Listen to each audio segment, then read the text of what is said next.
देवर्षि नारद से कहा गया सत्कर्म। नारद जी को समझ नहीं आया। नारद जी ने कहा भक्ति जी रुकिए आप यहीं पे, मैं जाता हूँ पूछ के आता हूँ तो चार लोगों सत्कर्म और भी पूछे क्या। अब नारद जी जा रहे हैं तो भक्तों जानते हो जब नारद जैसे ज्ञानी को, नारद जैसे संत को नहीं पता है कि सत्कर्म क्या होता है तो लोगों से पूछते हैं। बोलो राधे राधे, और थोड़ा जोर से, और थोड़ा जोर से। अब महाराज नारद जी सबसे पूछते भैया सत्कर्म क्या है। बड़े बड़े संत, बड़े बड़े ज्ञानी विद्वान देख करके नारद जी की तरफ चेले से कह देते हैं कि मना कर देना, कहना आजकल गुरु जी ने मौन रखा हुआ। क्यों? विचार करते जब नारद जैसे ज्ञानी को, नारद जैसे संत को नहीं पता है कि सत्कर्म क्या होता है तो भैया हमको क्या पता होगा है? संसारी हमको आदमी है, इसलिए भक्तों हमेशा याद रखो। आज उसी समय पर नारद जी के मन को शांति नहीं हुई, चल दिए, पहुंचे जाकर के बद्रीनाथ। और बद्रीनाथ में जानते हो भक्तों क्या हुआ? ब्रह्मा की 4 पुत्र हैं, सनक, सनंदन, सनातन, सनत कुमार। और ये चारों बालक जानते हो क्या करते हैं? हमेशा बैठ के भजन करते हैं। किसका? भगवान का। हरि शरणम, हरि शरणम, हरि शरणम, हरि शरणम। भक्तों ये नाम ऐसा है, कोई भी जीव यदि इसका जप करे तो भगवान उसके अधीन हो जाते हैं। कौन सा मंत्र? हरि शरणम, हरि शरणम, हरि शरणम ही केवलम। हरि शरण, हरि शरण, हरि शरण। आप खाली बैठो, कहीं भी बैठो, हमेशा जप करो। ये ऐसा नाम है कोई भी ले सकता है, इसके लिए कोई बंधन नहीं है। चाहे वो माता हो, चाहे भाई हो, चाहे बंधु हो, चाहे कोई भी हो।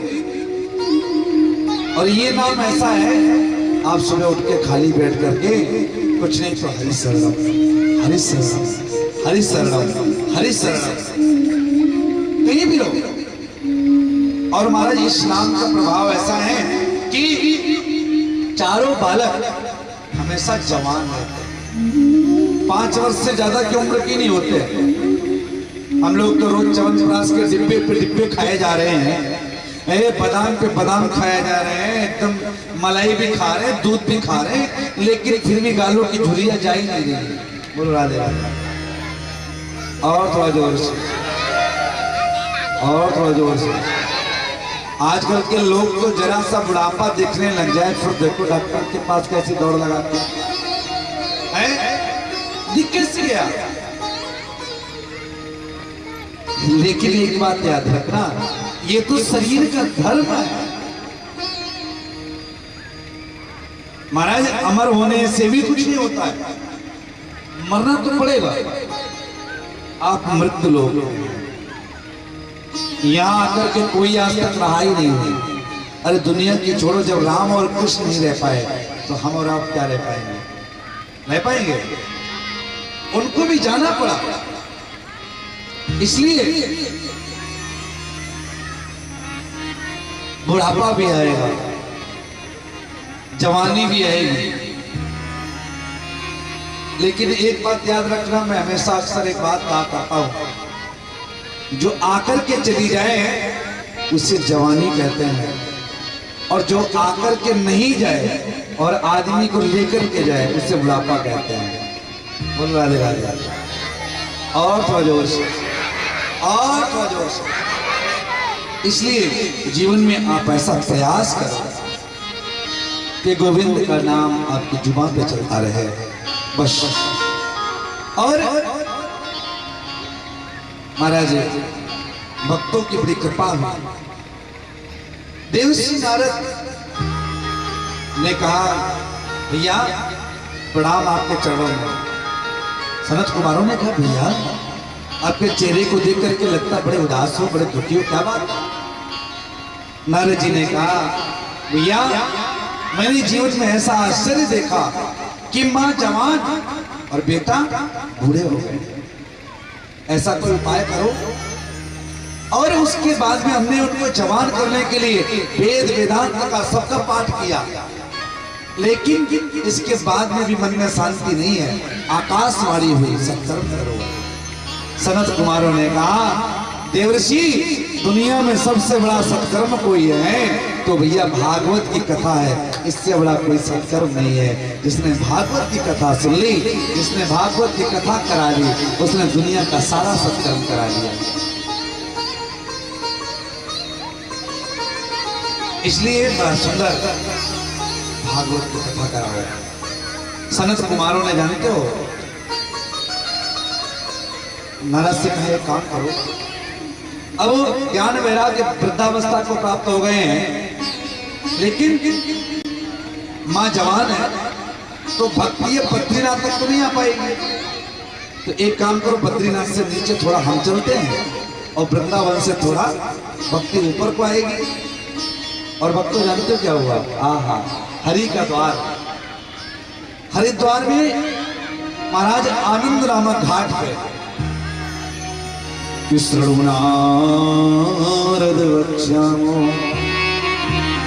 विनम्राय विवेकिने गंगाधार समीपे तो तत्मानंद नामकम्। इसलिए महाराज आज भक्ति कि पुत्रों का कल्याण करने के लिए देवर्षि नारद और सबने बड़ी सुंदर कृपा की और गंगा जी के घाट पे आनंद नामक तट पर सनत कुमार पधारे हैं। और जानते हो भक्तों क्या हुआ? आज वहीं आसन लगाया गया, गद्दी लगाई गई, गंगा जी का किनारा है, रेत पड़ी है और देवर्षि नारद है, बाबा है। अब उनके पास में कोई टेंट और पंडाल की तो व्यवस्था है नहीं, तो उन्होंने तो सीधे निमंत्रण दे दिया, भैया गंगा जी का घाट है, धूल पड़ी है। अच्छा, बालू शरीर में लगती भी नहीं, लगती है, बालू नहीं लगती है। और बैठने में बड़ा अच्छा लगता है, कितनी भी देर बैठे रहो, बढ़िया शीतल रहती है। और बालू की विशेषता एक और होती है, ठंड में आप बैठेंगे ना थोड़ी देर तो गर्मी देगी, और गर्मी में आप बालू में बैठेंगे तो शीतलता देगी। ये विशेषता रहती है, बढ़िया। देवर्षि नारद ने आसन बिछाया, किसके लिए? एक अपने लिए। अब पत्नी तो है नहीं, क्यों? ब्याह का था, बड़ी एक बार बड़ी मुश्किल से जुगाड़ कहीं बना भी था, तो महाराज बनना चाह रहे थे सुंदर और प्रभु जी ने बना दिया बंदर। बोलो राधे राधे। और थोड़ा जोर से, और थोड़ा जोर से। हाँ भैया, ज्यादा सुंदर मत बनना, लेकिन सुंदर बनने के बाद में कब बंदर बना दे ठाकुर जी ये भी नहीं जानता है। इसलिए जैसे हम हैं वैसे बने रहे, बस प्रभु से यही प्रार्थना कर। देवर्षि नारद ने अपना आसन बिछाया, एक भक्ति के लिए बिछाया, एक ज्ञान के लिए बिछाया और एक वैराग्य के लिए बिछाया। कितने आसन बिछाए? गिनती की? 4। एक किसके लिए? अपने लिए। एक भक्ति के लिए, एक 2 बेटे हैं ना, ज्ञान और वैराग्य, उनके लिए 4 आसन बिछाए। और 4 आसन बिछाने के बाद में सनत कुमारों ने कथा प्रारंभ की है। अच्छा, सनत कुमारों का जीवन भी कथा का ही है, उनका सोते बैठते उठते जागते कथा ही है। चारों का काम ही है, एक कथावाचक बन जाता है, 3 श्रोता बन जाता है, ज्यादा चक्कर नहीं पड़ना है। बोलो राधे राधे। और थोड़ा जोर से, और थोड़ा जोर से, और थोड़ा जोर से। ना उनको निमंत्रण कार्ड का झंझट है, ना किसी चीज का। इसलिए महाराज आप इस चीज को ध्यान रखें। और एक कथा करते करते थक जाता है तो नीचे आ जाता है, दूसरा वक्ता बन जाता है। माताओं थोड़ा ध्यान दीजिएगा। 4 भाई है, मैं कल कथा में आपसे पूछूंगा जरूर, ये ब्रह्मा की सबसे पहली संतानें जो है उनके नाम क्या है? सनत, सनंदन, सनातन और सनत कुमार। आप भी अपने बच्चों के ऐसे नाम रखो हैं। आजकल तो पता नहीं क्या क्या रखते हैं, टॉफी, चॉकलेट, मिक्की माउस।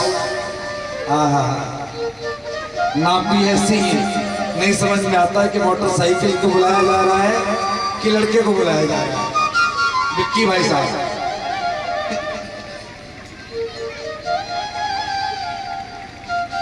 मैं एक यजमान जी के यहाँ गया, मैंने कहा मुझे थोड़ी दूर जाना है, कोई साधन बुला दीजिए। बोले अभी मैंने विक्की बुलाया है।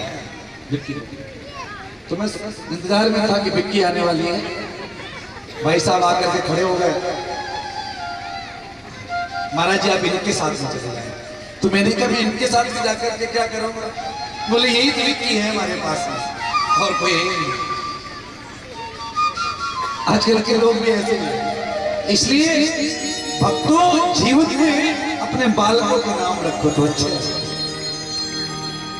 हाँ, कथा प्रारंभ हुई। जानते हो भक्तों क्या हुआ? देखते देखते गंगा के घाट पर हजारों लाखों करोड़ों की भीड़ एकत्रित हो गई और कथा प्रारंभ हुई। बड़ी सुंदर कथा हो रही है, ना कोई ज्यादा तामझाम है, ना संगीत है, ना कुछ है। वहीं सब विराजमान है। नारद जी अपनी बीड़ा लगा रहे हैं, प्रहलाद जी ताल, इंद्र जी मृदंग बजा रहे हैं। बढ़िया आनंद आ रहा है। और उसके बाद बीच में जय हो, जय हो, जय हो। भक्तों जब भागवत की कथा हो तो भैया साथ में कथा के बीच में जयकारे जरूर है, तभी कथा का महत्व है, तभी कथा का लाभ है। जयकारे के बिना कथा कभी सफल नहीं होती है।